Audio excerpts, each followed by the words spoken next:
Vamos a empezar este nuevo estudio con la ayuda del Señor y lo vamos a hacer orando. Hermana Yana, por favor. Amén.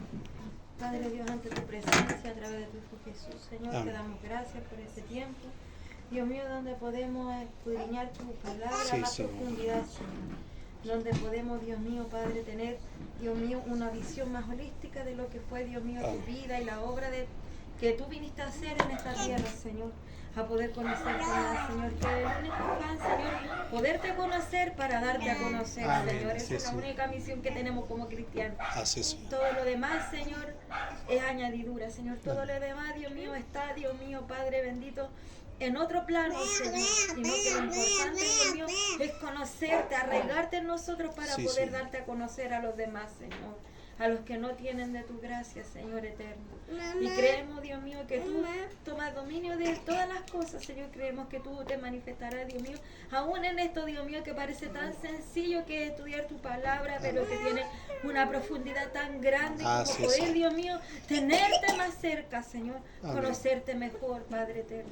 Te damos gracias a través de tu Hijo Sí, Jesús. Señor. Amén. Amén. Amén. Bien. Ya mediante el repaso que hicimos la clase pasada, hoy día vamos a ver un aspecto de la continuación del ciclo número 6. Recuerden que estamos en el ciclo número 6. Ciclo 6. ¿Ya? Esta es la parte 1, 2, 3. O 4, ya no me acuerdo. 3 o 4. Porque creo que A ver, vamos a ver. fue la parte 3, y luego vino el repaso y creo que esta es la cuarta. Pero ahí lo vamos a corregir más adelante. ¿Ya? Entonces, ya vimos, Mana Abigail, aquí no se habla en lengua en los estudios, ¿ya? En los cultos sí se habla en lengua, pero en el estudio no, ¿ya?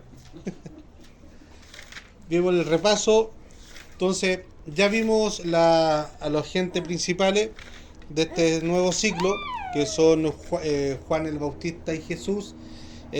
Vimos también la óptica para ir conociéndolo. Gracias a Dios, en nuestras manos tenemos 4 testimonios, biografías de estos hombres, en el cual nosotros podemos hacer una idea y ver más y estudiar a profundidad, ¿ya? Ahora, vimos los inicios y la característica de estos personajes que iniciaron este nuevo ciclo, ¿ya? Ahora vamos a ver, como dice acá el título, lo que originaron estos hombres, que son el Evangelio, y que por la predicación de Jesús se le llama el cristianismo, cristianos, lo que iniciaron el cristianismo y su expansión, lo que alcanzó y lo que provocó, ¿ya? Entonces hoy día vamos a dar como una pequeña introducción en cuanto a la expansión de este movimiento que es el cristianismo, ¿ya? Ahora,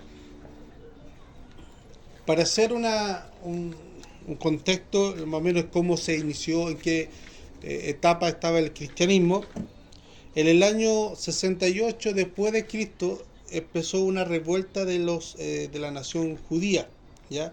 Empezaron a tirarse a rebeldes frente al Imperio Romano, ¿ya? Porque ya estaban cansados del abuso, de la opresión, y entonces empezó esta revuelta, si lo llamaron hoy día, sería como un estallido social, en contra del Imperio Romano, en el año 68. Pero en el año 70 se acabó la rebeldía porque el Imperio Romano se hartó y arrasó con toda la nación y destruyó el templo, ¿ya? Entonces hasta ahí llegó la revuelta judía del ejército, gracias a manos del ejército romano, ¿ya? Entonces Palestina fue derrotada, lo que un día fue la ciudad sagrada de Jerusalén ha sido capturada nuevamente como tiempo anterior. Entonces esa época que nosotros vimos del inicio del quinto siglo,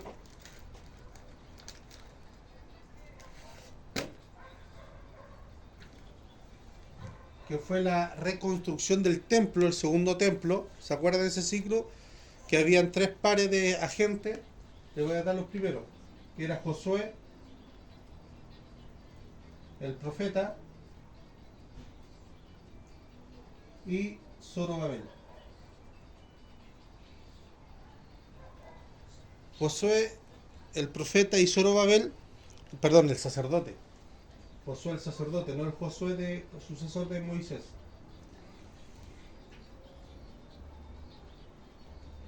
Josué sacerdote iniciaron bajo el beneplácito y la ayuda y el patrocinio del rey el rey Ciro de Persia, iniciaron la reconstrucción del templo. ¿Ya? De ahí vinieron dos agentes que siguieron la reconstrucción cuando esto iniciaron, que fueron Los que fueron. que fueron Los que fueron. ¿No se acordaba usted? Esa clase yo no tuve. sí, sí estuvo a las dos. En los dos repasos, sí, sí No, estuvo. pues si yo Sí no. estuvo. Y me acuerdo yo. ¿De me cuál? acuerdo. ¿De cuál? Cuando En estuvo. esa clase estábamos los dos. No. Sí. ¿Qué tal? Estaba Esa clase Zorobabel, pasó. Josué. Nehemías, Zacarías y... Ya, pues en esa tuvieron sí, porque en esa Ahí, tuvieron ahí mezcló dos, porque Zacarías está en el tercer grupo. Ah, ya, entonces en esa Nehemías, estuvimos nosotros. Eh, Solo. y el otro En la era otra estuvo usted, el... yo no estuve en la otra. Es que se acuerdan que siempre les decía, ¿cómo se llama? El otro... No, perdón. Ya. Déjeme ver. Ya. Hagan memoria nomás, hagan memoria. Yo no tengo memoria, por eso tengo apuntes. Para poder ver todos los apuntes que tengo. Tengo uno por aquí y otro por ahí. Fueron tres pares. El primero fue Josué el sacerdote con Zorobabel, luego vino Nehemías y Esdras, Ese era Edra y era otro más. y el tercero Zacarías junto con, empieza con H, Ajeo. Ageo. A ese. Ahí están las tres duplas, ¿ya? Entonces lo que ellos iniciaron la reconstrucción del que se llama el segundo templo.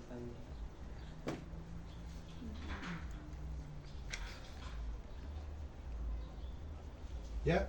La reconstrucción del segundo templo que había sido destruido, ¿ya?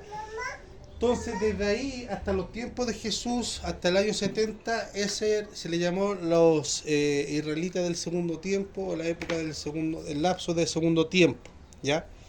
Porque en el año 70, después de Cristo, el Imperio Romano lo destruye.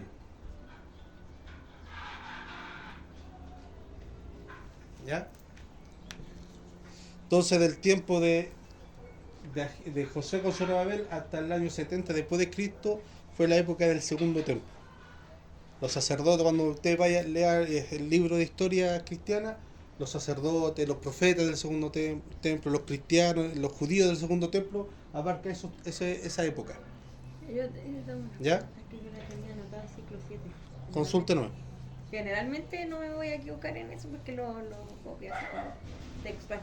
Pero, Podríamos pero- ver- Entonces, lo que estamos viendo ahora, la vida de Jesús, la expansión del cristianismo, sigue ocurriendo en la etapa del segundo templo, que ocurre desde Josué, Zorobabel, en el Antiguo Testamento, que ahí usted lo puede empezar a leer en los libros de Esdras y Nehemías, hasta el año 70 después de Cristo, cuando el Imperio Romano, la nación judía, bueno, la destrucción del templo fue por causa de la rebelión de la nación judía hacia el Imperio Romano, que empezó el año 68, y en el año 70 la nación romana destruye el templo de Jerusalén, arrasa con él. Entonces, ahí muchos dicen que una profecía se cumplió en ese año, que fue la desolación devastadora, que se llama, que cuando venga la desolación devastadora fue porque se destruyó el templo de Jehová, ¿ya? Algunos preteristas, que quiere decir que ya todo se está cumplido, que nosotros estamos viviendo la etapa de la etapa de la tribulación, dice que es porque nosotros decimos que el día de la gran desolación devastadora todavía no viene, pero ellos ven que eso ya ocurrió en el año 70 cuando se destruyó el templo y se profanó el templo, ¿ya? Entonces, esa es la etapa donde nosotros estamos viendo. En las clases anteriores hemos visto la vida de Jesús, la importancia de Jesús. Ahora vamos a ver el crecimiento del cristianismo y su expansión, ¿ya? Entonces, el nacimiento de la relación de entre Elizabeth y Zacarías, nace Juan el Bautista. El nacimiento de María, nace Jesús, ¿ya? Entonces ahí nosotros, siguen siendo los grandes personajes. Ahora, técnicamente, aquí en el sexto ciclo, que nosotros lo llamamos, el gran personaje es Jesús. El Nuevo Testamento gira en torno a él. Pero técnicamente, sabiendo que Jesús es Dios, entonces técnicamente Dios mismo es el protagonista principal de este ciclo, de todo lo que ha sucedido. ¿Ya? Y aquí vamos a ver unos hechos de que en esta época, hasta el día de hoy, Dios ha intervenido más completamente en su ser en la humanidad. En el Antiguo Testamento Dios sí intervino, pero no como nosotros lo vemos como la Trinidad, sino que ahí se ve como Yahvé, como Jehová, ¿ya? Como el Dios solo. Pero a medida que la Biblia, el relato de la historia ha ido progresando, se muestra como Jehová, luego como Jesús y luego como el Espíritu Santo. Y ahí, con el Espíritu Santo, vemos que hay una intervención más directa, mostrando realmente cómo es su identidad hacia la humanidad, ¿ya? Entonces, en este sentido, para que haya una expansión, debe haber un traspaso o un llamamiento a, ¿ya? Jesús es el principal protagonista, pero podemos ver a través de los Nuevos Testamentos, de los Evangelios, de que Jesús llama y comisiona a diferentes personas. Llama y comisiona y también nombra y delega responsabilidad a diferentes personas o de diferentes individuos. Primero llama a los 12, va seleccionando hasta que completa sus discípulos, sus apóstoles, son los 12 apóstoles. Eso haciendo alusión a las 12 tribus de Israel.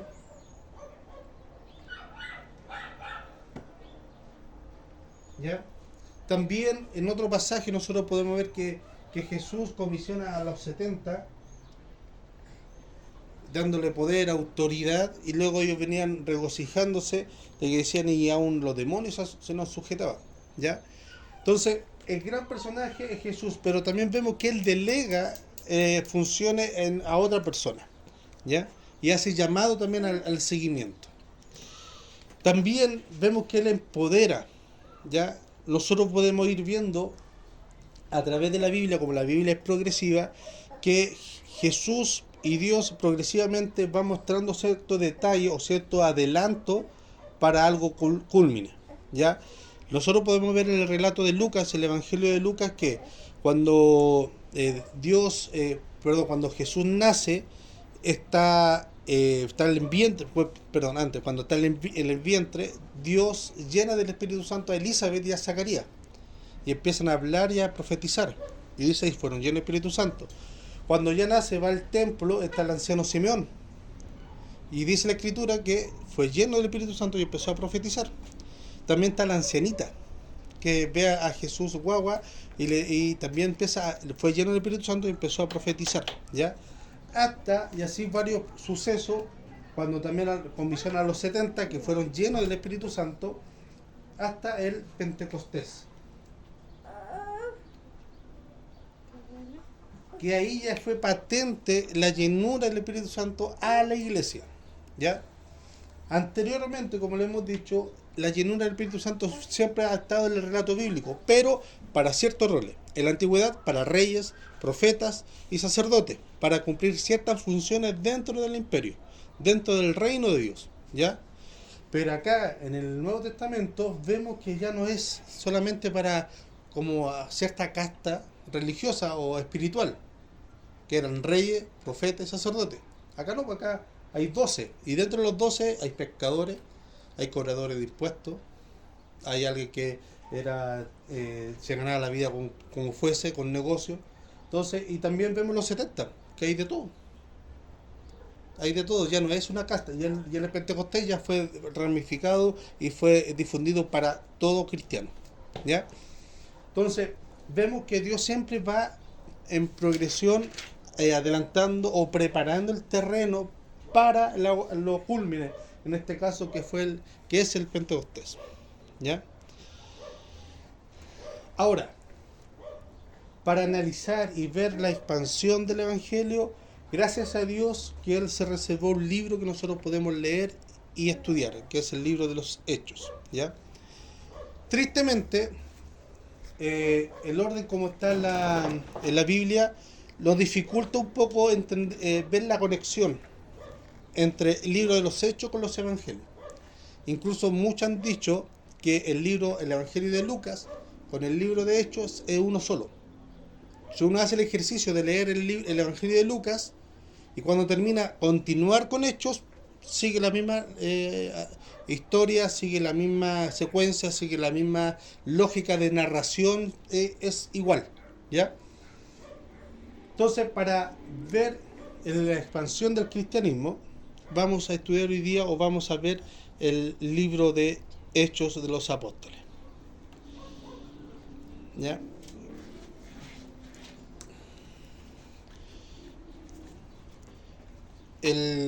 Ahora, ¿por qué hay una diferencia o se ve que es distinto el libro de los Hechos? Porque por dos problemas. Los títulos son distintos. Uno es el Evangelio según San Lucas y el otro es Hechos de los Apóstoles. Y también que entre Lucas y Hechos hay un libro entre medio que corta la secuencia, que es el libro de Juan. Entonces eso dificulta un poco al lector primario entender que hay una lógica de continuidad, ¿ya? Si usted lee el último capítulo de Lucas y lee el primer capítulo de Hechos, es lo mismo, hasta tener la misma conexión, ¿ya? Entonces muchos se aventuran a decir que el libro de Hechos es la continuidad de los evangelios. Si usted lee Mateo y luego lee Lucas, o sea, Hechos es lo mismo, va a tener una secuencia lógica. Si lee Marcos y lee Hechos, va a tener la consecuencia de lo que es el primer libro, ¿ya? Para muchos juegan con la frase y dicen que podemos ver a Jesús, el Jesús de la historia y también la historia de la iglesia, o el principio del cristianismo, como los evangelios, y el crecimiento y la expansión del cristianismo, que es el libro de los Hechos, ¿ya? Y hace bien leer también el libro de los Hechos en conjunto con los evangelios. Hasta aquí todo bien, ¿cierto? Ya. En los evangelios, ¿qué es lo que puedo borrar, cierto? ¿Puedo borrar? Bueno, porque yo no he escrito ninguno. Ah, ya. Como ya habían explicado aparte.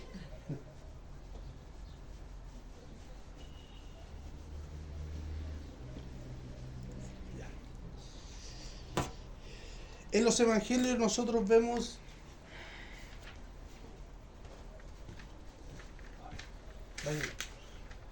nosotros podemos ver ciertas características, que vemos los cimientos o los inicios del cristianismo. Vemos los inicios.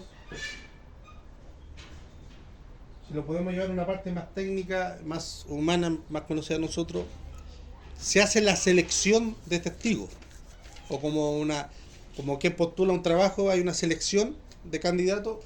Aquí también vemos la selección, que es de los testigos, que podemos llamar el llamado. Que cuando Jesús llama a los 12 apóstoles, a sus discípulos, ¿ya? Podemos ver ciertas características. En el libro de los Hechos, que lo voy a abreviar, y también dentro de todo esto están las promesas para la función del cargo. Y también capacitaciones.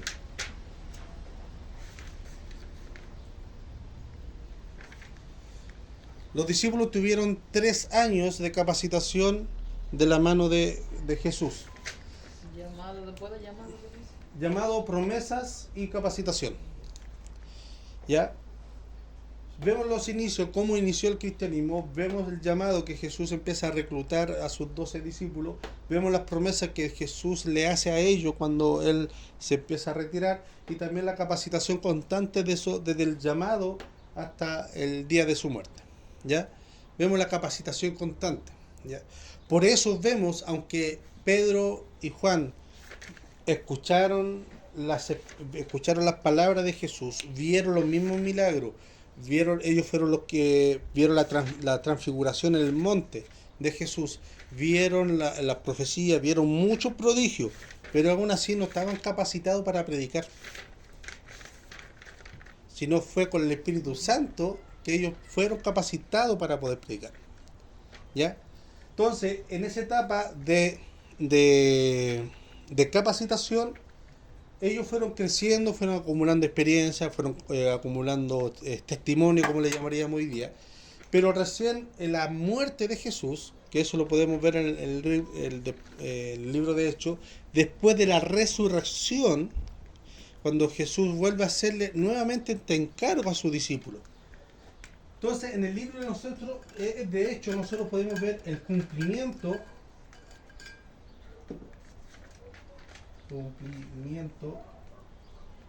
de las promesas.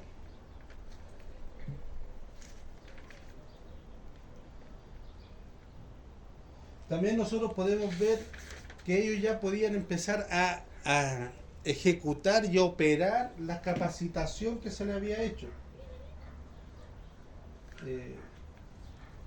Operación activa.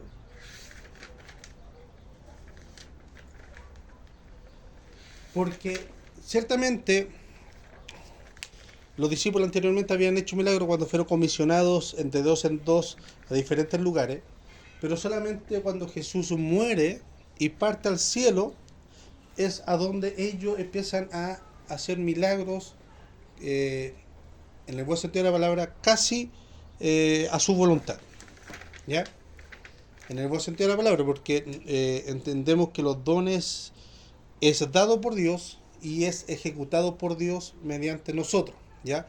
Pero ellos ya tenían la facultad de hacer dones, o sea, de hacer milagros, prodigios, estaban en ellos ese poder ya más activo, ¿ya? Entonces, después de que, pues, mire, primero, Pastora Yamil, vaya al libro de Mateo, al último capítulo. Hermana Yanna, el libro de Hechos, el primer capítulo. Perdón, el libro de Juan, capítulo 20.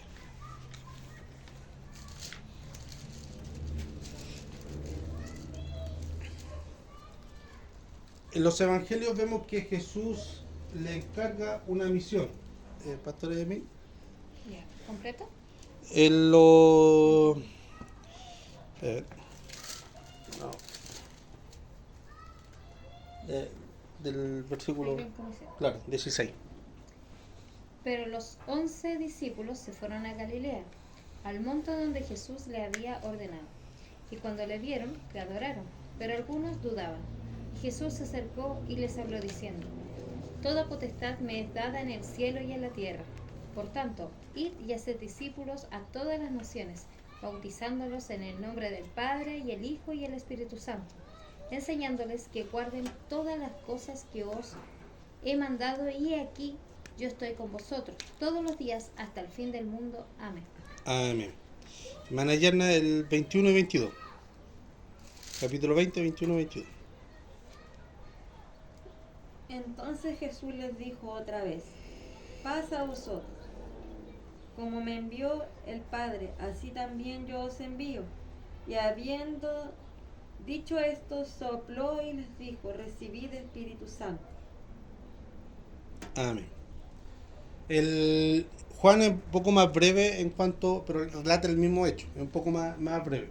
Entonces nosotros vemos que los evangelios, después de su resurrección, encomienda, y el Mateo lo registra bien claro, como la gran comisión.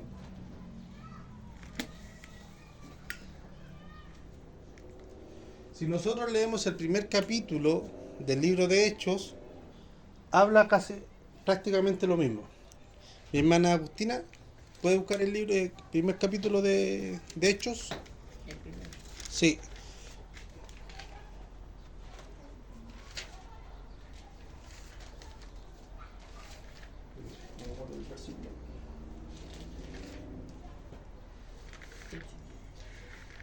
Del 6. Desde acá. Ya. Ya.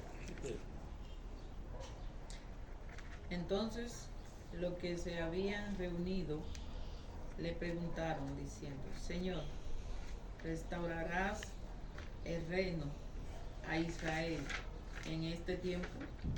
Les dijo: no os toca a vosotros saber los tiempos o las razones que el Padre puso en su sola potestad, pero recibiréis poder cuando haya venido sobre vosotros el Espíritu Santo, y me seréis testigos en Jerusalén, en toda Judea, en Samaria y hasta lo último de la tierra. ¿Más? No, ahí estamos bien. ¿Ya? Entonces, vemos que el último capítulo de Mateo, el último pasaje de Juan versus el primer capítulo de Hechos, habla lo mismo. Tiene la misma conexión. Habla sobre esta comisión que Dios encarga y empodera a sus discípulos. ¿Ya? En los evangelios, mientras estaban los discípulos reunidos con Jesús, Jesús le habla a ellos. Incluso le habla cosas muy íntimas. Cuando la gente se va después de comer hasta saciarse, los 5.000 después de manos de 2 peces y 5 panes y 2 peces, comieron hasta saciarse, se van. Jesús se da vuelta ahí y le dice: ¿y ustedes también se quieren ir? Y ahí Pedro sale nuevamente: Señor, ¿a qué iremos si solamente tú tienes tu palabra de vida eterna? Cuando iban caminando, Jesús se detiene y dice: oye, ¿y la gente qué dice que soy yo? Y empiezan a hablar todo, y Jesús dice: ¿y ustedes qué dicen que soy yo? Y Pedro también sale y dice: tú eres el Cristo, el Hijo de Dios viviente. ¿Ya? Entonces le hablaron cosas más íntimas, más estrechas, y le comisión. Pero en el libro de los Hechos, Lucas lo que hace es que da a entender que esta comisión no es solamente para los discípulos, sino que también fue para los 120 que estaban ahí reunidos. Entonces esta gran comisión se empieza a activar después de la muerte de Jesús. ¿Ya? Y es ahí donde nosotros podemos ver el gran accionar y cómo Dios ya se empieza a revelar y a trabajar más directamente en la humanidad. Porque Jesús dice: les conviene que yo me vaya para que venga el Consolador, el Espíritu Santo. No vemos ningún pasaje donde Jesús llena del Espíritu Santo a los discípulos o a los creyentes. Esa obra y esa capacitación le corresponde al Espíritu Santo. Jesús nunca, aunque tenía el poder siendo Dios, nunca pasó ese límite porque le correspondía al Espíritu Santo. ¿Ya? Entonces, para la activación de la misión, el traspaso de la misión que a Jesús se le encomendó, era necesario que viniese el Espíritu Santo. Ahora, en el relato de Mateo, que leyó la pastora Yamil, vemos 3 puntos importantes de por qué era necesario que Jesús se fuera. Primero, le dice: id y hacer discípulos, ¿ya? En todas las naciones.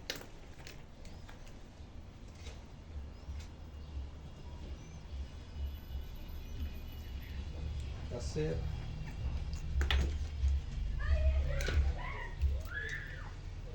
Primero dice: id y hacer discípulos. Luego le dice: bautizarlos.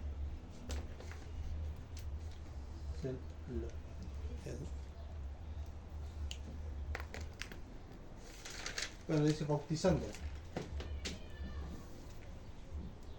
Bautizándolo. Y después de bautizarlo, le dice: enseñándoles.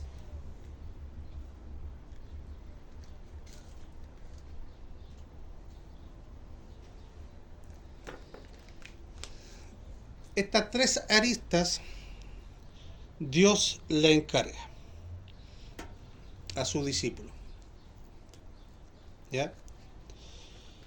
Primero, ir y hacer discípulos, bautizándolos y enseñándoles todas estas cosas.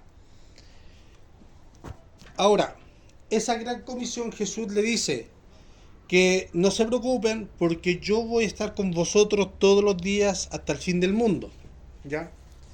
Y ahí también hay una muestra trinitaria, porque ¿quién hace esa promesa? Jesús. Pero actualmente, ¿quién está con nosotros? El Espíritu Santo. Pero Jesús le dice, yo voy a estar con ustedes todos los días hasta el fin del mundo. ¿Por qué? Porque Dios Padre, Dios Hijo y Dios Espíritu Santo es uno solo. ¿Ya? Y Él se va y deja esta gran comisión. Y Lucas, como leyó nuestra hermana Agustina, le dice que vosotros me seréis testigos de estas cosas. Vosotros seréis testigos. ¿Ya? Ahora, y me seréis testigos de estas cosas. Eso es un punto importante. Aquí vemos que dice ir y hacer discípulos. ¿Ya? Normalmente en las iglesias, muchas veces cuando uno dice vamos a ser discipulados, ¿qué es lo que hacen? Lo sientan y le empiezan a hablar de las doctrinas básicas. ¿Quién es Dios? ¿Por qué creemos en la Biblia? La Trinidad, Jesús, el pecado, la muerte, una vida cristiana, la santidad, la fe, la justificación, los tiempos finales y la segunda venida. ¿Cierto? Y ahí cuando termina, Nosotros sí. cuando termina ese curso a fin de año le dan un cartoncito, pasó el discipulado. ¿Ya? Pero acá vemos que hay una distinción. Dice ir y hacer discípulos, y el tercer punto enseñándoles. ¿No se supone que cuando uno le hace discípulo le enseña las cosas? ¿Cuál es la distinción entre el uno y el otro? ¿Qué creen? Mientras yo tomo agua. ¿Por qué hace esa distinción de ir a ser discípulo? Si se supone que yo haciendo discípulo tengo que enseñarle las cosas para que sea discípulo.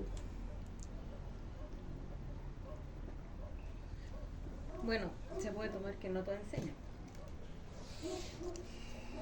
No, no va por ahí.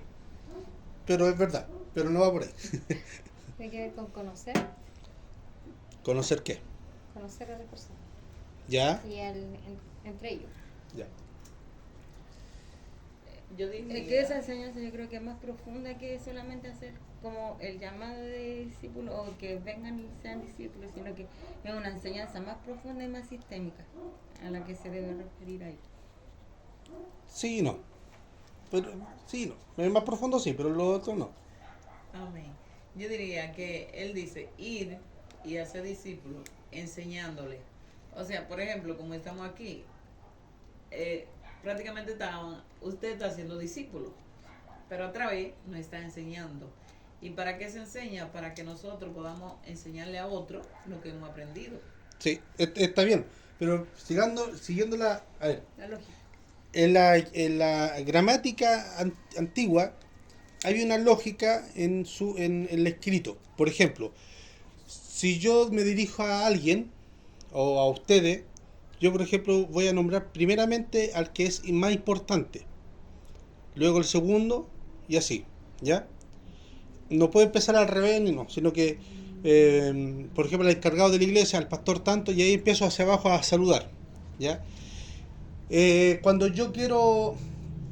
Jesús hablaba y quería ser enfático en un asunto, él decía, de cierto os digo, ¿cierto? Y así había mucho... claro, por ejemplo, cuando nosotros decimos, te quiero muchísimo, ¿ya? En el vocabulario antiguo no existía eso. Pero si yo repetía, te quiero, es lo equivalente a te quiero muchísimo. O como decimos los chilenos, te quiero caleta. ¿Ya? Entonces, por eso el Antiguo Testamento, cuando habla santo, santo, santo, quiere decir que es superior, él es santísimo. ¿Ya? Si existiese esa palabra, no sería santo, santo, santo, sino que diría él es santísimo, porque es superior. ¿Ya? Y aquí hay una secuencia: ir y hacer discípulos, bautizándole y enseñándole. ¿Ya? Entonces, como he dicho anteriormente, si nosotros tratamos de buscarle lógica y razonar todo, el Espíritu Santo aún mayor. Él tiene lógica. Entonces aquí hay una secuencia en la cual nosotros debemos entender cuál es la diferencia de hacer discípulo y enseñándole. Lo que pasa es que hacer discípulo es más que pasarle una serie sistemática de doctrina. Hacer discípulo es lo que hizo Jesús con los 12. Que pasó 3 años con ellos, conociendo sus mañas, conociendo su carácter en diferentes situaciones y ahí enseñándole, conociéndole cómo reaccionaban a cierto conflicto. Eso es ser discípulo, que yo conozca a la persona realmente como él es y cómo reacciona frente a algunas cosas, ¿ya? ¿Por qué? Porque si yo le paso una serie de doctrinas sistemáticas, usted puede ser muy intelectual y captar cada una de esas doctrinas y ser un buen conocedor, pero usted va a tener información y la Biblia no le enseña información. Lo que la Biblia hace es transformación. Y el discípulo es cuando uno, o el pastor, o el que está haciendo discípulos, transforma la vida de esa persona.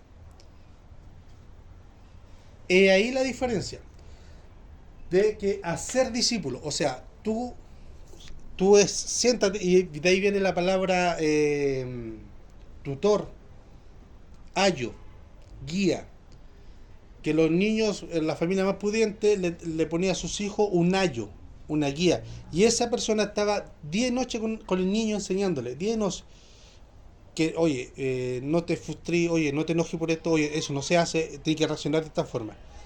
Es el concepto del discípulo. Por eso hace esa diferenciación con enseñándole estas cosas. O sea, tiene Más allá de profundidad. información, lo que nosotros debemos cuidar es la transformación de la vida.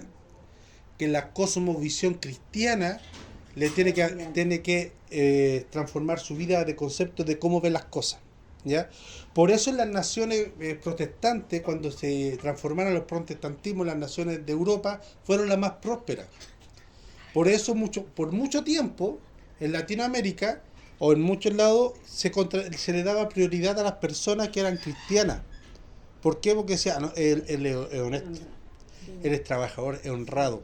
Afecta en la cosmovisión como yo veo las cosas. Las naciones de Europa y las naciones más avanzadas actualmente, si usted ve sus inicios, fueron todos protestantes.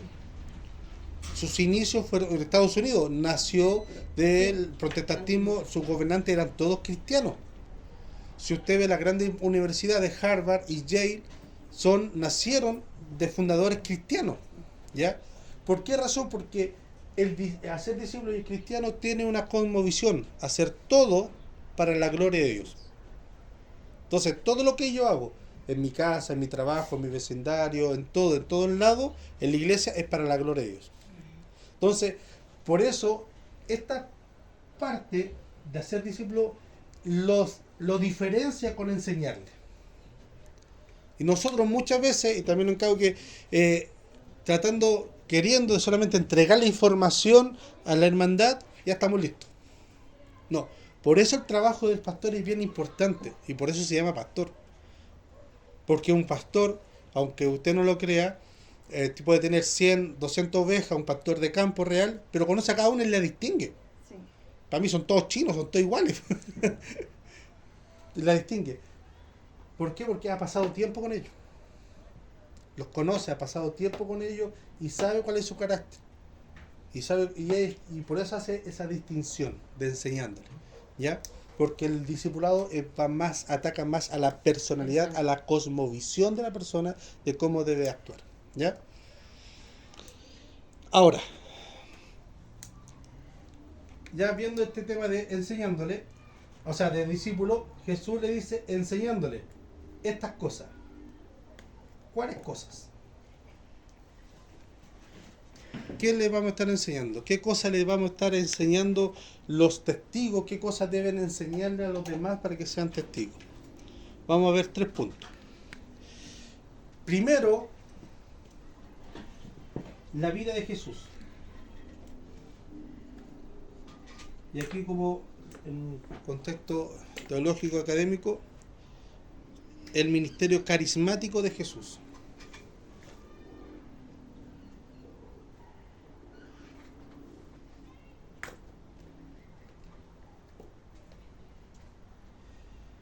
¿Qué es lo que es carismático? Que son los milagros,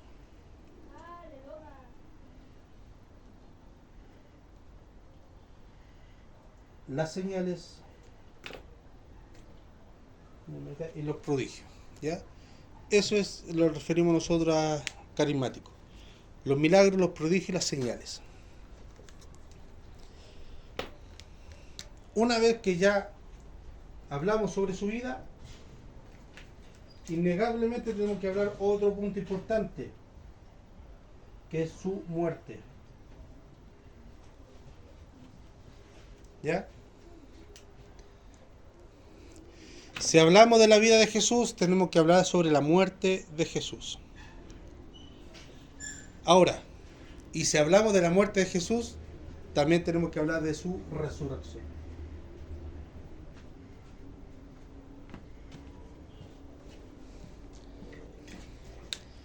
¿Ya? Si usted lee con atención las dos primeras predicaciones de Pedro después del Pentecostés, va a encontrar que habla sobre la vida, muerte y resurrección de Jesús. Y si usted se da el trabajo de ver las predicaciones desde Hechos en adelante, va a encontrar el mismo patrón: vida, muerte y resurrección de Jesús. ¿Ya? Ahora, cuando dice enseñándoles en su primero a los primeros cristianos, debemos entender que todo lo que nosotros ahora conocemos como doctrina, en ese entonces no se conocía como doctrina. De hecho, no tenían el Nuevo Testamento, ¿ya? Después, con el tiempo, frente a los ataques que ha tenido la iglesia para defender su fe, se fueron armando las doctrinas, ¿ya? Y Dios puso y levantó a grandes hombres para defender la iglesia. Por ejemplo, uno de los grandes, Martín Lutero. Pero Martín Lutero no le habla de salvación, o sea, no le habla del arrebato de la iglesia. Martín Lutero nunca, o sea, pudo haber hablado, pero su fuerte no era sobre los fines de los tiempos. ¿Por qué? Porque en su época no estaba el ataque en contra del fin de los tiempos, sino que ¿cuál era el ataque? Era la salvación. Que para ser salvo usted tiene que echar una monedita en un cofre para que el alma de su ser querido que está muerto se libere. Y había un hombre que andaba predicando por las calles y decía: entre más rápido suene la moneda en el cofre, más rápido se libera el alma de su pariente en el infierno y se va al cielo. Y literalmente era así. Y había gente que tenía plata, iba donde el Papa y le pagaba, no sé, unos cientos millones, y el Papa le daba un certificado que él ya tenía un pedazo de cielo, un pedazo de terreno en el cielo. ¿Ah? Entonces Martín Lutero se levantó cuando leyó el apóstol Pablo, cuando dijo: más el justo por la fe vivirá. Fue como que le explotó la cabeza, y ahí ya quedó y empezó a defender la salvación. La salvación por gracia, la salvación no es por obra, sino que solamente por Cristo, y esa cuestión del purgatorio no existe, no es bíblico. De ahí nace ya las 5 solas, ¿ya? Pero en esa época, si usted busca y busca, no va a encontrar ningún comentario bíblico de Lutero respecto al Apocalipsis. ¿Por qué? Porque en ese tiempo no era necesario, porque lo que estaba en ataque era la salvación por gracia, solamente por Jesús. Y así igualmente hay otros padres de la iglesia que hablaron solamente de un tema y no de otro tema porque no era relevante, ¿ya? Y así, a través de la historia, cada vez que fue atacado la Trinidad, se vino el concilio, hablaron, bueno, ¿qué vamos a hacer frente a esto? Y salió la doctrina. Y las doctrinas se fueron armando a través de los tiempos de la época, ¿ya? Entonces, el único mensaje principal, y bueno, que hasta hoy es de base, es sobre la vida, muerte y resurrección de Jesús. En toda predicación evangelística, esto es lo medular. Este es el tronco. De ahí podemos desprender la rama, pero el tronco de una predicación evangelística es esto: vida, muerte y resurrección de Jesús, ¿ya? Entonces, cuando Jesús hace este llamado a empoderar para el crecimiento del cristianismo, le encarga que tiene que hacer discípulos que tiene que bautizarlo, que es importante porque eso es la demostración de lo que pasó adentro hacia afuera, y luego de eso enséñenle, para que esto enseñándole, como decía nuestra hermana Agustina, puedan enseñarle a otro sobre esto. Y como dice Lucas en el libro de los Hechos, y ellos perseveraban en la doctrina de los apóstoles. ¿Y cuál era la doctrina de los apóstoles? Esto: la vida, muerte y resurrección. ¿Y cómo lo puede corroborar? Lea todas las predicaciones que han hecho. Pablo en Areópago, Pablo ante la defensa cuando fue preso, en las dos predicaciones de Pedro, después del Pentecostés y antes de que fueran apresados. Vean la estructura y habla sobre esto. ¿Ya? Ahora, nosotros podemos ver... ¿Puedo borrar? Sí.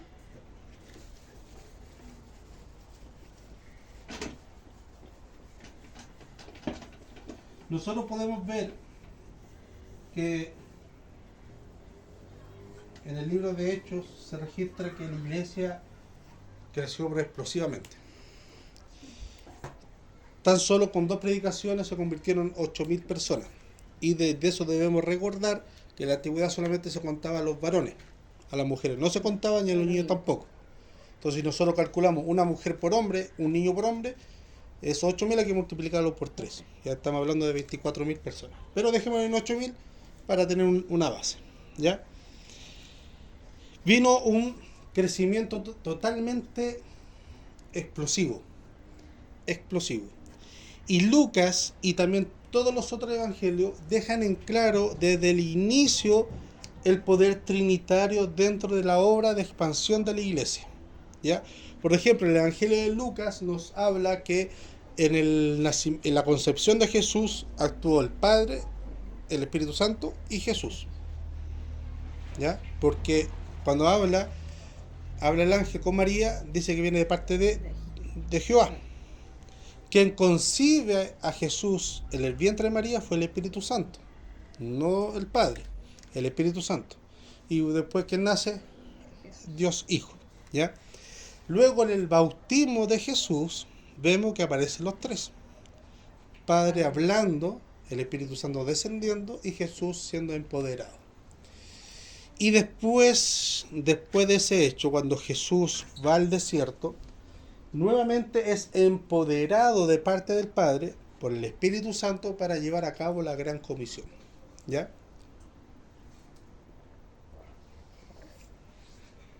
Entonces, nosotros como pentecostales de esta vereda, vemos que hay una distinción entre ser salvo y ser lleno del Espíritu Santo. Ese hecho puede ocurrir en el mismo momento o pueden ocurrir por tiempos distintos.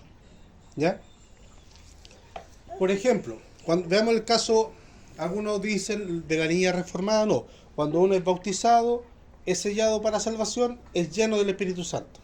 Y eso ocurre solamente una vez. Nosotros como pentecostales decimos que no. Pueden ocurrir tiempos distintos y la llenura del Espíritu Santo no ocurre solamente una vez, sino que puede ocurrir varias veces a través de la vida del cristiano. Para sostener ese pensamiento, veamos 2 ejemplos. Primero veamos a Jesús.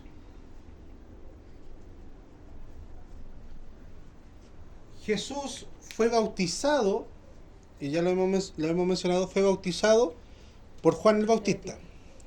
Pero fue después del desierto, cuando se fue 40 días, en el desierto fue lleno del Espíritu Santo para hacer la obra del Padre, ¿cierto?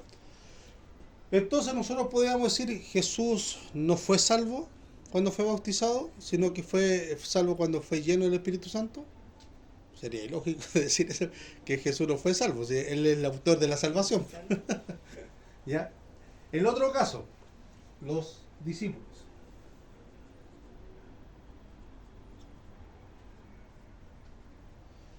Los discípulos.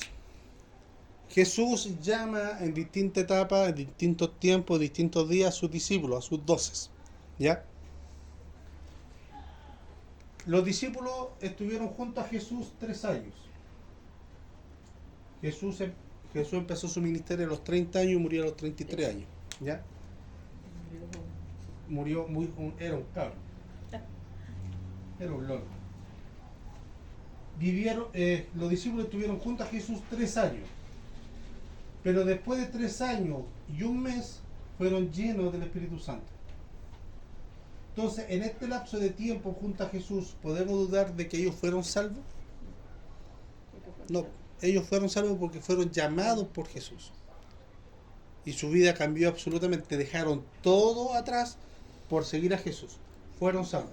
Entonces, frente a estos dos hechos, nosotros podemos decir que la salvación y la llenura del Espíritu Santo son dos eventos distintos. ¿Ya? Uno puede ocurrir al mismo en algunos casos puede ocurrir en el mismo tiempo o puede ocurrir en tiempo distinto.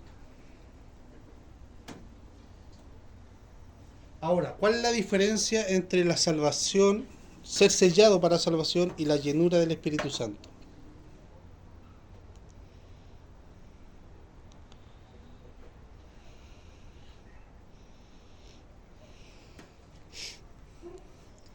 Ya. Nosotros somos salvos por gracia de Dios, ¿ya? Eso nos da la entrada directa al cielo. Pero como hemos dicho anteriormente, Dios nos llama turistas, Dios nos llama inspectores. Nosotros debemos ocupar y ejercer una función dentro de la viña del Señor, ¿ya? El Señor nos grafica a nosotros en varias parábolas, y una de las más importantes es que nosotros somos obreros en su viña, ¿cierto? Y ningún patrón de fondo va a contratar a alguien solamente para que esté sentado y se empiece a pasear por la viña, ¿cierto? A no ser que sea hijo del dueño. Pero si yo contrato a alguien para que trabaje, para que haga algo, así igualmente nosotros dentro de la vida del Señor. Nosotros, Jesús nos llama, y en el libro de Hechos dice que nosotros somos testigos.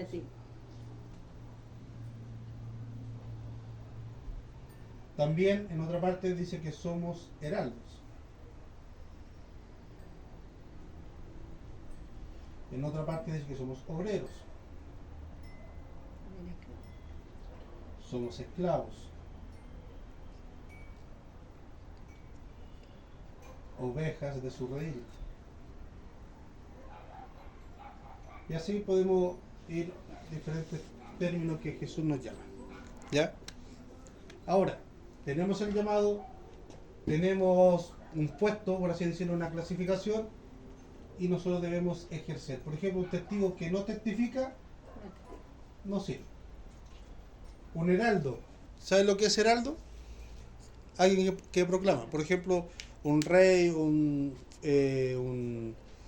alguien importante tiene un comunicado que darle al pueblo, manda un heraldo. Y el heraldo, si usted ha visto la película antigua, se gana en medio de la plaza y saca un pergamino y empieza a hablar fuerte. El rey ha dicho lo siguiente, que al contar de hoy, bla bla bla bla bla bla bla bla bla bla. ¿Ya? Ese heraldo lleva la palabra y la autoridad del rey. La gente que escuchó a ese heraldo está escuchando la palabra del rey. ¿Ya? Entonces, un heraldo que no proclama, no sirve. Un obrero que no trabaja, no sirve. Un esclavo que no hace las funciones para las cuales yo lo compré para que sea mi esclavo, no sirve. Y una oveja que no da lana, no sirve. Entonces, nosotros podemos ver, como dije anteriormente, que los discípulos pasaron 3 años juntos a Jesús.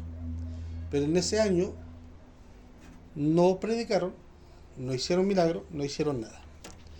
¿Cuándo fue el hecho que ellos sí valientemente empezaron a predicar y empezaron a anunciar el Evangelio frente con denuedo y con milagros y prodigios? Cuando vino el Pentecostés, la llenura del Espíritu Santo. Entonces aquí la llenura,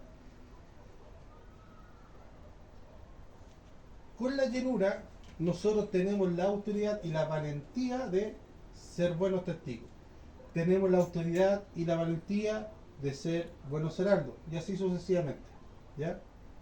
El llamado es la salvación.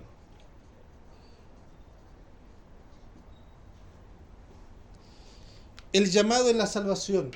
con la llenura del Espíritu Santo nosotros somos capacitados para ejercer dentro de la obra de Dios, para ejercitar los dones, para ejercitar nuestro llamado. La llenura se puede manifestar de diferentes formas, don de lengua, palabra de ciencia, sanidad, de prodigio, profecía, diferentes formas para la obra de Dios. ¿Ya? Hay un movimiento que... Tiene mucho sentido con lo que se hablaba el domingo entonces. Sí. Mucho sentido, porque sin llenura no podemos ser heraldos, ser testigos, ser esclavos, ser ovejas, porque es como, lo decía, pues lo que nos da la valentía al final y la que nos capacita para poder cumplir en el rol ejercer que nuestro hemos llamado. de decir. Entonces de ahí, como hablamos el domingo, están los cristianos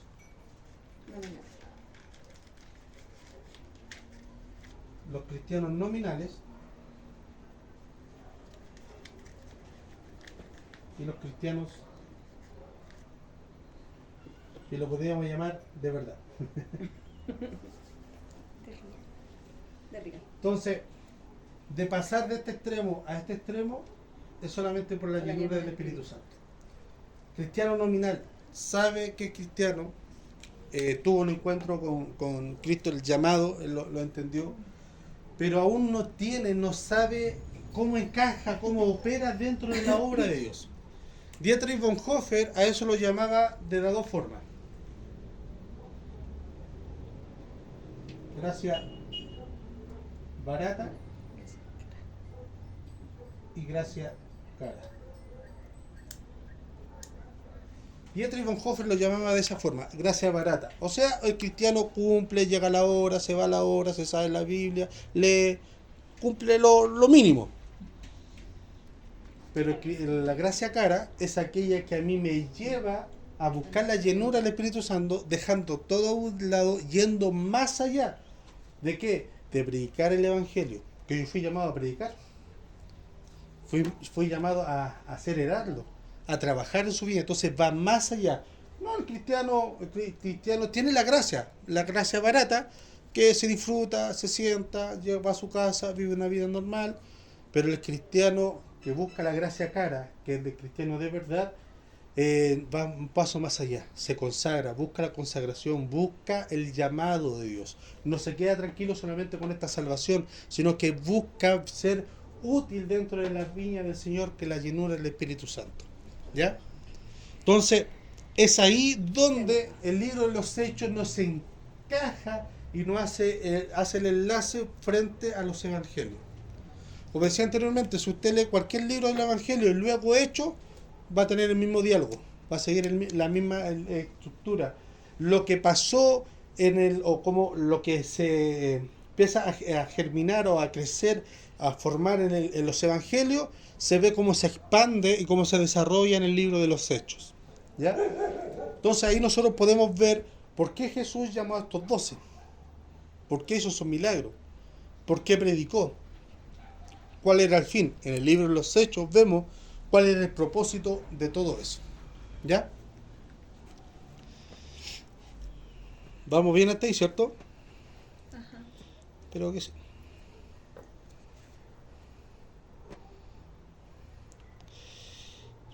Entonces aquí nosotros podemos ver otro hecho también importante.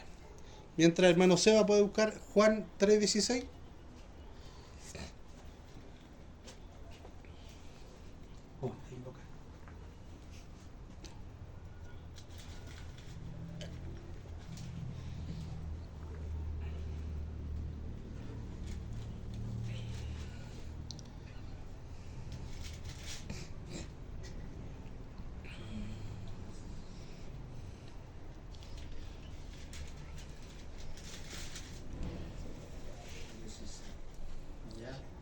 ¿Puedo borrar ahora, cierto? Sí. Lea nomás 16 y 17, hermano Seba, por favor. Dice, porque de tal manera amó Dios al mundo, que ha dado a su Hijo unigénito, para que todo aquel que en él cree no se pierda, mas tenga vida eterna. Amén. Ese texto es bien, y por mientras busque Lucas 3:16. Creo que es 3:16. Sí, sí. ese texto nosotros lo conocemos bastante bien. Porque de tal manera amó Dios al mundo, que ha dado a su Hijo unigénito, para que todo aquel que le cree no se pierda, mas tenga vida eterna. Y muchas veces lo predicamos hasta ahí, pero viene una otra parte, es más largo. Y lo quiero hacer el enlace con este texto. Lucas 3:16, si no me equivoco. dice, respondió Juan diciendo, ¿está bien? Sí. Respondió Juan diciendo, a todos yo a la verdad os bautizo en agua, pero viene uno más poderoso que yo, de quien no soy digno, de desatar la correa de su calzado. Él os bautiza en Espíritu Santo y fuego. Siga. Su aventador está en su mano y limpiará su era y recogerá el trigo en su granero y quemará la paja en fuego que nunca se apagará. Con esta y otras muchas hortaciones, ¿así está bien? Sí. Hortaciones anunciaba las buenas nuevas al pueblo. ¿Más? Muy bien, gracias. ¿Está bien? Ahí está muy bien.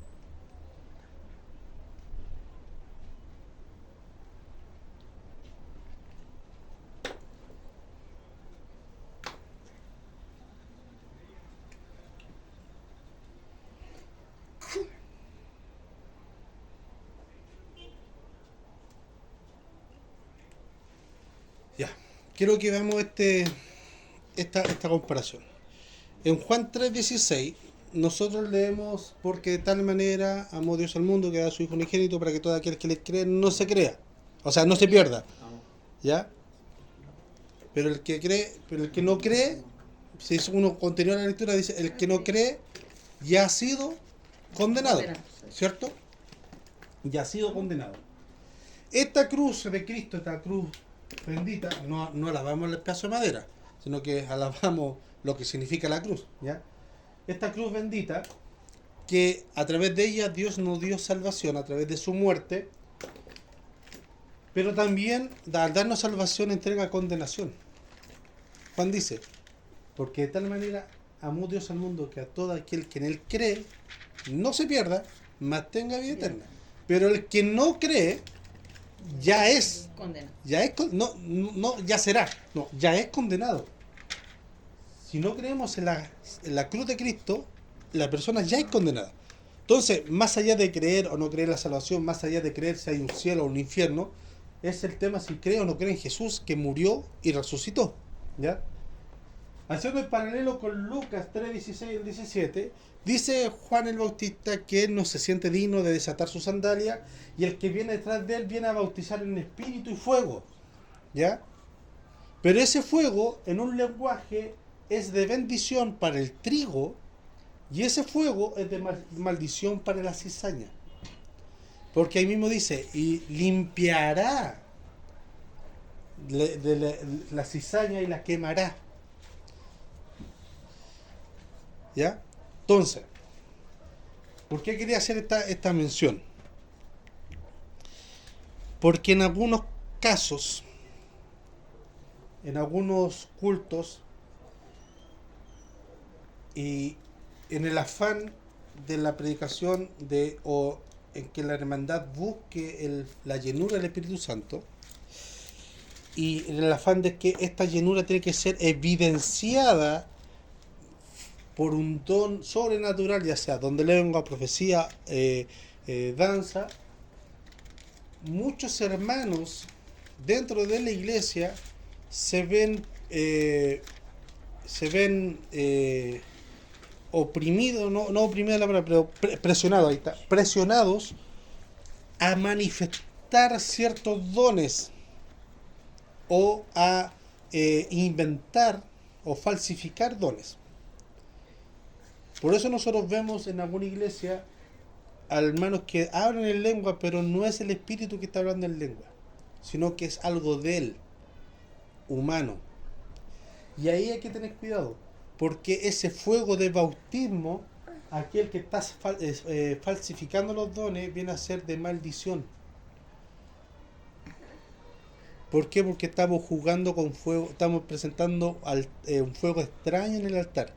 Y si usted, ávido lector, cuando un sacerdote presentaba fuego extraño, Moría irremisiblemente. inmediato lo era cortado. Entonces, para hacer esto símil, que el Evangelio de Cristo sí es buena noticia para el que cree. El bautismo del Espíritu Santo es bueno para aquel que lo busca genuinamente, para aquel cristiano que pasa de ser de nominal a un cristiano de verdad.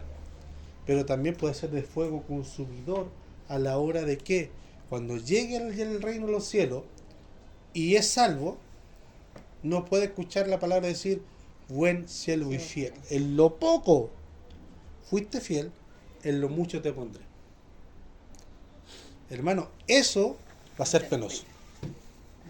Eso va a ser penoso porque allá arriba nos vamos a dar cuenta que tuvimos la oportunidad de hacer más y Dios nos dio el tiempo y la distancia para hacer más y no lo hicimos. ¿Ya? Obviamente allá arriba nuestra mentalidad humana de ser primero, ser mejor, tener cosas va a ser cambiada. Ya entonces no va a haber esa competencia de, mira, yo tengo más perlas en la corona que tú. mi corona brilla más. ¿Por qué? Porque allá arriba cuando Dios nos dé nuestra corona, ¿qué vamos a hacer nosotros automáticamente? La vamos a poner a los pies de Jesús porque se merece toda la gloria y honra. ¿Ya? Pero sí Dios promete que allá en el reino de los cielos va a haber galardón para sus hijos. Entonces, y como les he dicho anteriormente, una de las cosas que a mí me aterra es presentarme ante Dios con las manos vacías. Por lo menos decirle, lo intenté. Traté de armar este muñeco, pero mis habilidades fueron nulas. Yo le hago esta comparación y muchos se ríen. ¿Se acuerdan los hijos cuando en el jardín, en el kinder, le hacían unos regalitos al papá con los tallarines, le hacían un collar con canuto, o un lapicero con palo de helado, cuestión así? Era bien feo y son bien inservibles las cosas. Pero en su capacidad, en su mundo, ellos se lo dan a los papás, pero era lo mejor del mundo. Claro. ¿Ya? Así igualmente nuestras obras ante Dios van a ser totalmente inservibles, pero pudimos hacer algo. Tristemente sería de que sabiendo de que Dios nos sacó de las tinieblas a su luz admirable y no hacer nada.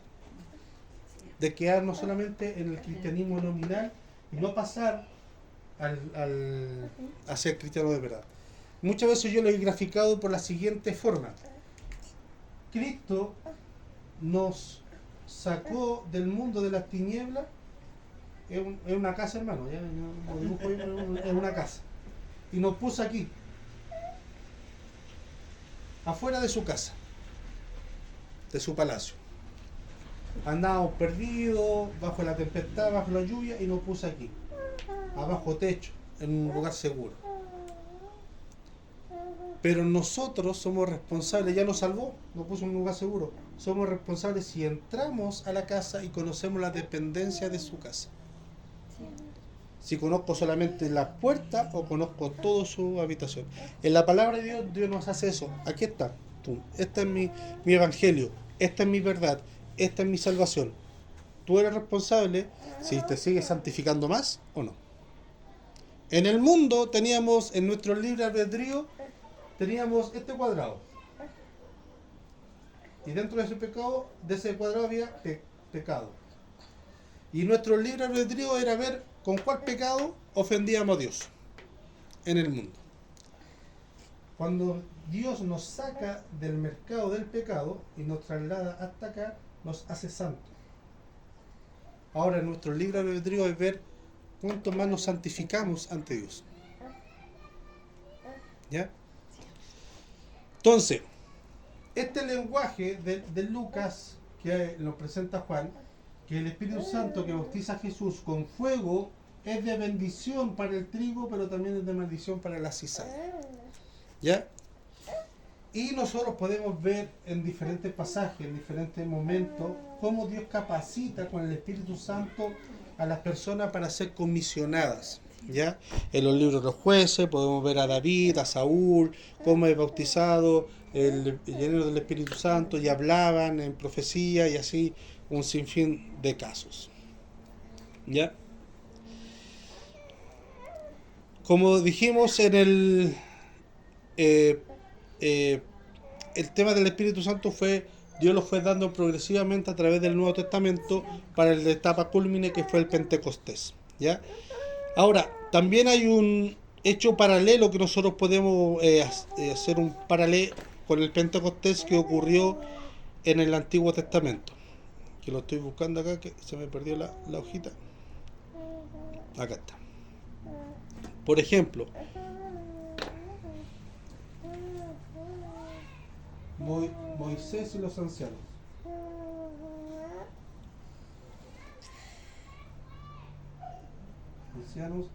Y los 120 del Pentecostés.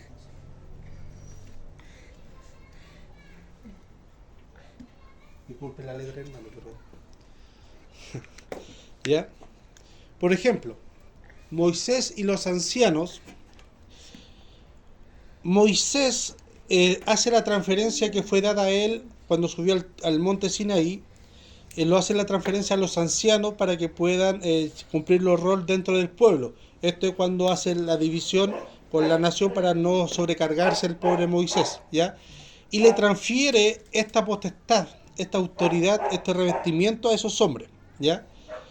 En el Pentecostés, Jesús transfiere esa autoridad, esa investidura que le fue dada en el desierto para hacer la gran comisión, se la transfiere a sus discípulos, ¿ya?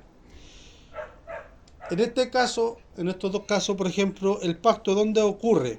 El pacto, hay un pacto Sinaí, y en el Nuevo Testamento está el nuevo pacto, ¿ya? En la ubicación, ¿dónde ocurre estas cosas? Con Moisés ocurre en el tabernáculo, con los 120 ocurre en el templo, ¿ya?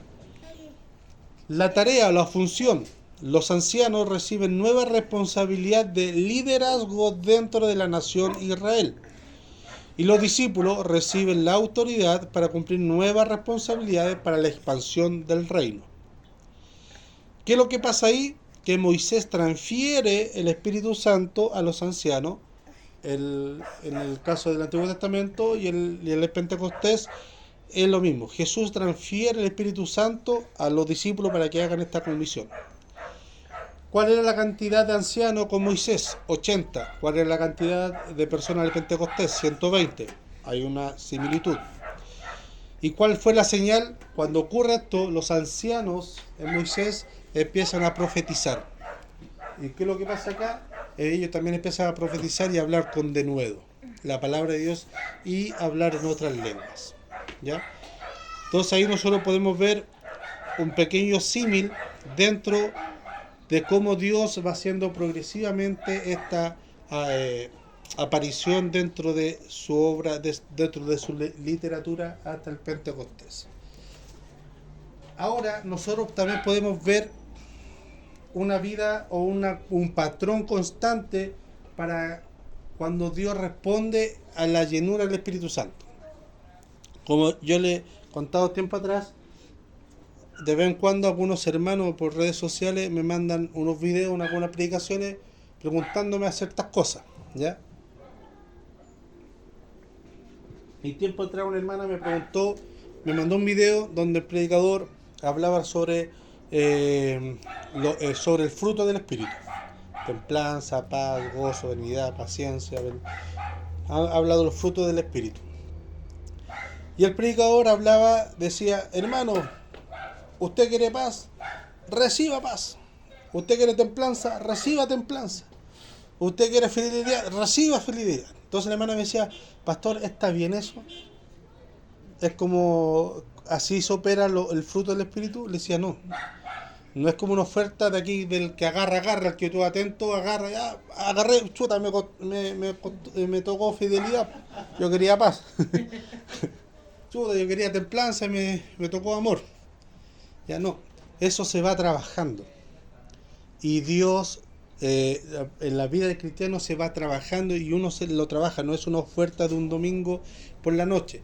Y así igualmente, uno muchas veces quiere que en un servicio ser lleno del Espíritu Santo sin antes en su vida privada hacer un esfuerzo para ser lleno del Espíritu Santo. Entonces, nosotros vemos que tanto en el Pentecostés como con Simón el anciano y esta ancianita que estaba en el templo, todo esto fue en respuesta a una vida de oración que tenían estos hombres.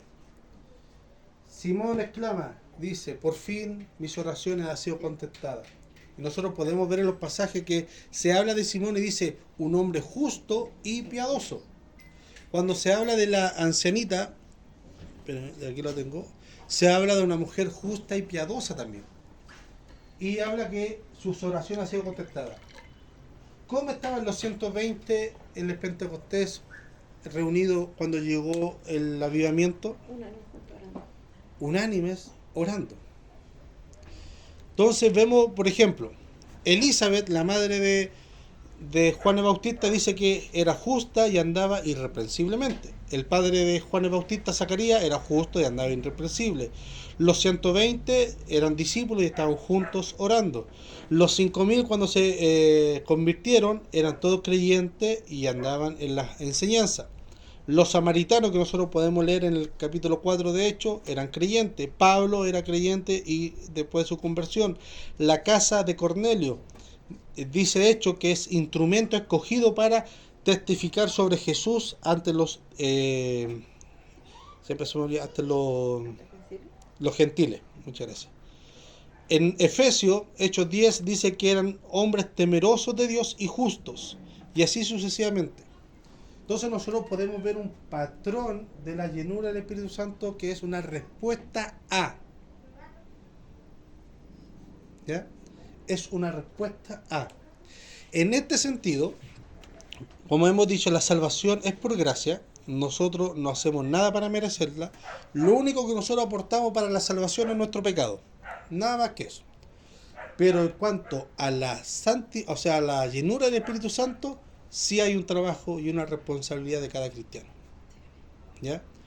Entonces el libro de los Hechos nos demuestra que la llenura del Espíritu Santo no le llegó a todo por bolita de dulce, porque era bonito o porque se portó bien durante el año, ¿sí? O se sacó buenas notas, sino que hay un esfuerzo detrás, hay una consecuencia de vida que fue transformada y busca eso. Entonces los datos del libro de Hechos de los Apóstoles que nos anuncia Lucas a través de la Biblia nos ayuda que al recibir el Espíritu Santo tiene que ver con una vocación cristiana, que nuestra vida como cristiano hecho y derecho ha sido transformada, o la experiencia carismática también, que no tiene nada que ver con la salvación. ¿Ya? Entonces, para ella concluyendo, así como Dios ungió a Jesús con el Espíritu Santo para ser el origen y originar el Evangelio, Jesús bautizó a sus discípulos en el Espíritu Santo para que pudieran difundir las buenas nuevas a todo el mundo, a todo el Imperio Romano, en diferentes grupos de personas. ¿Ya? Entonces, para ir terminando, 3 cositas. Primero, 3 cosas. Lo primero, lo segundo y lo tercero. Ahí están las 3 cosas. Ya. Primero, Lucas enfatiza que todos fueron llenos del Espíritu Santo y comenzaron a hablar.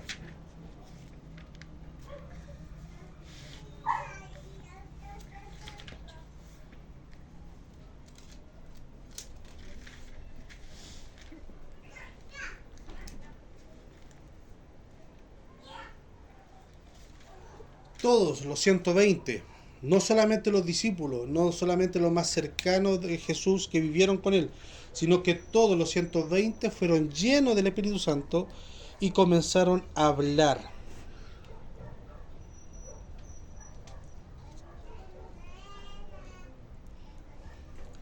También nos dice que Lucas nos dice que lo que hablaban eran otras lenguas.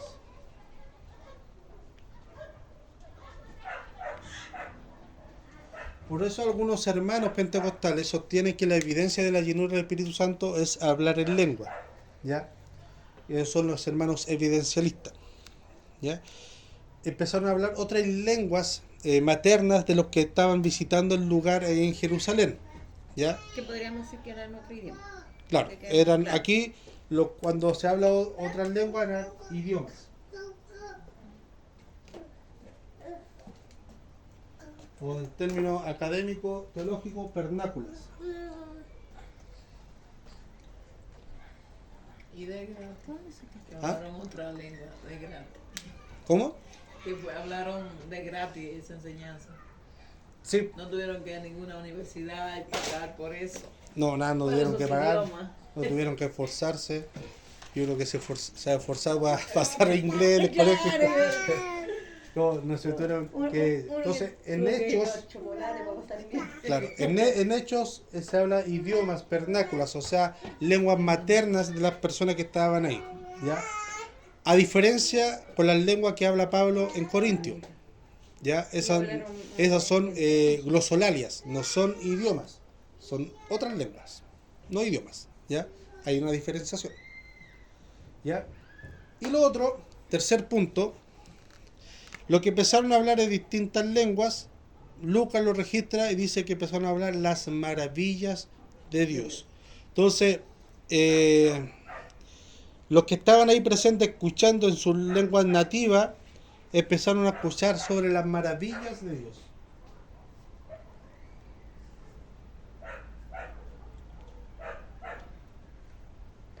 Y se me olvidaba un cuarto punto. Sobre la maravilla de Dios.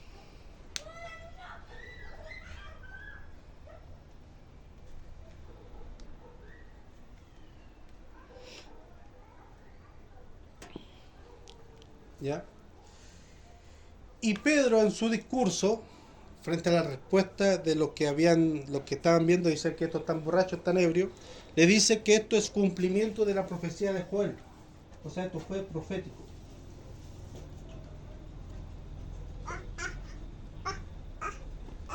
Esto fue un evento, el Pentecostés fue un evento profético.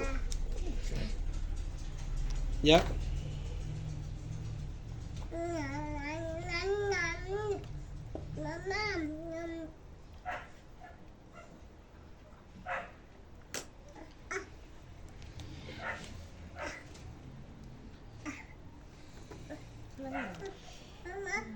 Entonces, en esta sección nosotros podemos ver que sobre las primeras cosas que nos pide hablar Jesús, ha ilustrado brevemente la obra de Dios como el Padre que da al Espíritu Santo, como el Hijo que bautiza a sus discípulos en el Espíritu Santo y como el Espíritu Santo inspira y llena a sus discípulos para poder hablar con denuedo y hablar las maravillas de Dios, ¿ya? Y ahí vemos cómo podemos ver que la Trinidad completa está trabajando, ya la vemos personificada y en acción. Ahora, ¿qué tarea es tan importante como para que Dios Trino se involucre de esta forma en la historia humana? ¿Cuál es la tarea tan importante? Lo que leyó nuestro hermano Sebastián en Juan 3:16. No, porque de tal manera amó Dios al mundo que ha dado su Hijo unigénito para que todo aquel que en él cree no se pierda, mas tenga vida eterna.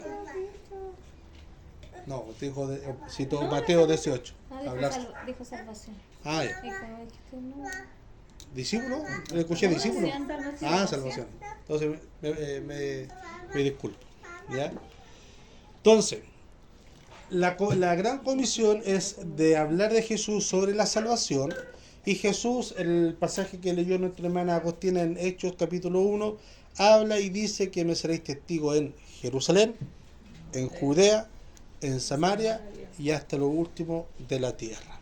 ¿Ya? Y acá estamos en lo último de la tierra. ¿Ya? Entonces, por eso es la gran podemos ver por qué tan importante que Dios trino, ya nosotros lo podemos ver claramente en la historia de la humanidad. Nosotros podemos ver vistazos en el Antiguo Testamento de Dios trino, pero ahí la figura principal es Jehová, Dios. En el Nuevo Testamento, en los Evangelios, nosotros podemos ver a Jesús, pero ya de hecho en adelante vemos al Espíritu Santo. Y ahí ya completamos la Trinidad completa y la vemos en acción como obra y ejerce en nosotros. ¿Para qué? Para que el cristianismo en su expansión sea llevado a través de los tiempos hasta el día de hoy y hasta que Cristo venga. ¿Ya? Y todo esto de la llenura, del revestimiento, del poder, de la unción, de las manifestaciones, van a ser hasta que Cristo venga. ¿Ya? Sí, porque ahí nos queda como súper claro que aunque intenten como acabar con el cristianismo como lo hicieron con la iglesia primitiva, como lo han hecho a través de toda la historia de la humanidad, no van a poder porque hay un Dios poderoso que sustenta la iglesia y que sustenta su palabra y que la ha escondido muchas veces para poder después Exacto. llevarla con Si la iglesia nunca la van a poder callar cuando la adoración o el llevar el culto a la adoración a Dios estaba mal en la antigüedad, con el profeta, con el sacerdote Elí.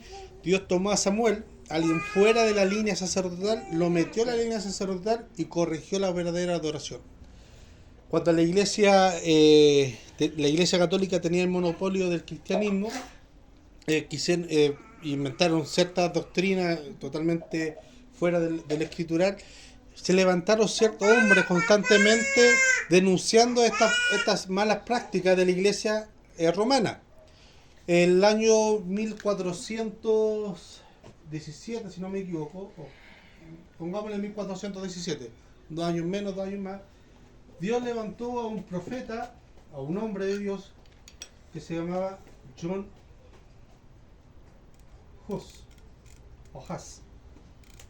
John Huss, que anunció y predicó las malas prácticas de la Iglesia Católica, denunciando que la salvación es por gracia, no se paga, no se cobra, no hay purgatorio, no hay nada de eso.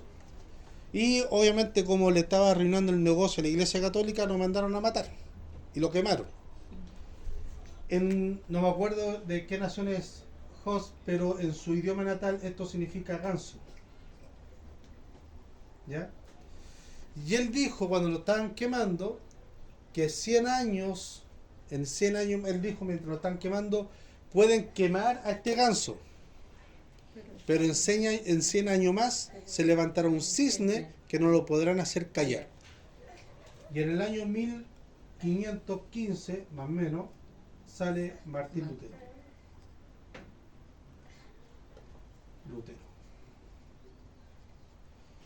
Entonces, la iglesia de Dios siempre va a prevalecer y Dios siempre se va a tomar un remanente, como le dijo a Elías, que estaba llorando pensando que era el último en el desierto, el último profeta que quedaba sobre la faz de la tierra. Estaba llorando, yo soy el único, estoy solo. Dios le dice, no, si yo tengo 7.000 que aún no doblan sus rodillas, así que cálmate, no entres en desesperación. Y así, por eso nosotros, viendo en este estudio, yo no puedo ser cesacionista y tampoco puedo enseñar cesacionismo. No sé si ha escuchado esa palabra usted, mi hermana. El cesacionismo enseña que los dones ya cesaron, sobre todo los dones sobrenaturales, de hablar en lengua, profecías, sanidades. Eso ya no cesaron ya, eso quedó en la iglesia primitiva. Hoy solamente está la enseñanza de la Escritura. Yo no puedo ver eso. No puedo enseñar eso porque dice la palabra que estos dones van a ser evidencia a la iglesia hasta que Cristo venga. Como dice Pablo en 1 Corintios 13, hasta que venga lo perfecto. Los dones de la profecía cesarán hasta que venga lo perfecto. ¿Y cuándo va a venir lo perfecto? En el día cuando Cristo venga. Y esto van a ser evidencia, la llenura del Espíritu Santo, la manifestación de los dones, de los prodigios, señales y milagros, y hablar con denuedo es evidencia y credencial de la iglesia hasta que Cristo venga. Sí, amén. Y así va a ser la expansión, así como fueron los primeros inicios, va a ser hasta el día que Cristo venga. Amén. Bien. De aquí en adelante quedan 8 clases. Y ahí terminamos el ciclo, El el ciclo ciclo completo del panorama bíblico de teología pentecostal. ¿Ya? Una pregunta. Con preguntas. Esto es cíclico, y lo saben. ¿Mm? Pero estamos viendo nuevamente una expansión de este fuego extraño nuevamente en la iglesia. No. Sí, no. Sí. Más sí que no. Es que yo creo que Eh, sí, porque supone que lo que se debiera predicar, lo que para nosotros debiera ser nuestra base, no lo está haciendo. ¿No? Y hay un fuego extraño. Hay estas cosas de que traemos un espíritu extraño para poder como saciarnos de eso y dejamos fuera lo que realmente Dios nos enseña como doctrina. Claro. La vida de Jesús, su muerte y su resurrección. Y a través de ella ser verdaderos cristianos con gracia cara, que busquemos la llenura del Espíritu Santo, pero para perfeccionamiento de nosotros como hijos del Señor, no para una evidencia de que somos mejores que otros, sino que para llenura con el Señor, para comunión con Él, para poder ser capacitados por Él, para ser sus hijos, como Él quiere que seamos. Sí, porque yo le digo sí y no, por 3 puntos. Primero, la Biblia nos enseña que el trigo va a crecer conjunto con la cizaña, ¿ya? Entonces eso va a haber siempre, ¿ya? Trigo, cizaña, ¿ya? Segundo, esto no es actual.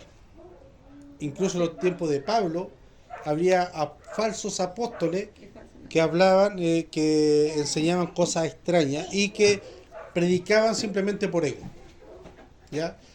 Y Pablo a ellos lo llamaba perro y contumaces. Me gusta esa palabra cristiana, contumaces, porque es como algo ofender, pero educadamente. Es un contumaz, ¿ya? Contumaces. Porque hablaban cosas, enseñaban otro evangelio, hablaban cosas distintas solamente para ego, ¿ya? Había otro grupo de predicadores que también Pablo lo trata en Filipenses, que dice que esto a la verdad hablan de Cristo, pero lo predican solamente para ego, pero están hablando de Cristo. Entonces no se refiere más. De estos movimientos. Claro.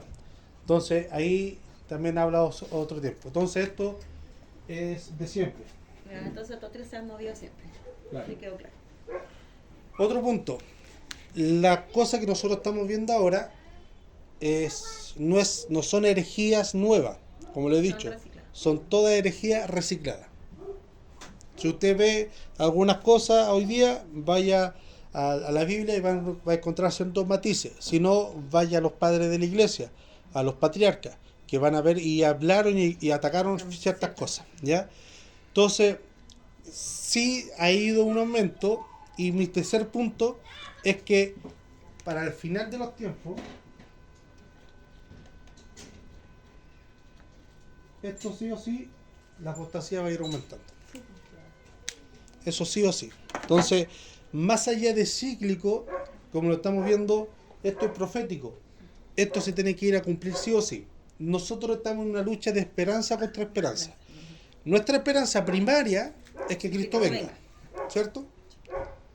Pero para que Él venga, el amor se tiene que enfriar, la maldad va a aumentar, la apostasía va a aumentar. Pero nuestra esperanza es que estas cosas no ocurran. Que no ocurra que no ocurra el homicidio, que no se levanten leyes que ataquen contra el cristianismo, que no haya persecución contra el cristianismo. Pero si yo quiero que Cristo venga, esto tiene que suceder. Entonces ahí tenemos la lucha de esperanza contra esperanza, ¿ya? Entonces esto es un fin de los tiempos que es profético, que va a ocurrir sí o sí. Entonces, y como también le he dicho, y es como una hipótesis mía, la humanidad ha aumentado, ha crecido. Y conforme crece la humanidad, crece la maldad, ¿ya? Antes se decía, no, que antes había menos maldad. En Chile no había tanta delincuencia. Sí, porque eran 1 millón de personas. Hoy día somos 17 millones. Entonces la maldad ha aumentado. Y así sucesivamente. Mientras la humanidad crezca en individuos, la maldad va a seguir aumentando porque la maldad está intrínseca en nosotros, ¿ya? Entonces, pero es una hipótesis mía. Pero bíblicamente estos tres. El trigo con la cizaña van a crecer siempre, van a crecer juntos hasta que Cristo venga. Y siempre han habido falsos movimientos que hablan de Dios pero no son de Dios. Y esto estamos viviendo tiempos proféticos. No estoy diciendo que estamos en los últimos tiempos, porque como les hemos hablado anteriormente, desde que Cristo murió ya estamos en los últimos tiempos. Sí, amén. ¿Ya? Entonces como mensaje alarmista, no, estamos en los últimos tiempos, no, sí y no. Porque desde que Cristo murió estamos en los últimos tiempos, pero sí que estamos en los tiempos finales y eso es algo profético. ¿Ya? Pero tampoco podemos caer en el alarmismo, como usted dice, de que he escuchado harto más por redes sociales, de un alarmismo extremo, de buscar como ahora más del Espíritu Santo, más de Dios, más de la consagración, porque esta va a ser la última generación. Claro, es que siempre ha existido, desde que yo tengo uso de razón, ha existido, incluso hubo un tiempo en los años 90 más o menos, que la iglesia metodista pentecostal se hablaba que Cristo venía, y varios jóvenes querían dejar de estudiar y de trabajar porque ¿para qué vamos a seguir trabajando? ¿Para qué voy a seguir estudiando si Cristo viene? Entonces prediquemos. Y varios jóvenes, y eso es lo que Dante Gebel llama en una predicación la generación castrada. Lo llama eso, ¿ya? ¿Por qué? Porque, claro, como Cristo venía, era la única predicación, que es cierto, Cristo viene, pero no enseñar la otra parte que a pesar de que Cristo viene, nosotros tenemos que seguir trabajando, estudiando y todo lo demás. Entonces, muchos jóvenes fueron, Cristo viene, y fueron, no dejaron de hacer cosas. Y cada cierto tiempo viene como este alarmismo, ¿ya? Pero como el ser humano es péndulo, se va de extremo a extremo, algunos se van al alarmismo y el otro se van a descansar. A descansar, no, si total falta harto para que Cristo venga, no hagamos nada. Nuestra función y deber es trabajar. Como dijo el pastor Adrián Roger, cada cristiano tiene que levantarse en la mañana como que si Cristo nació en la mañana, murió el mediodía.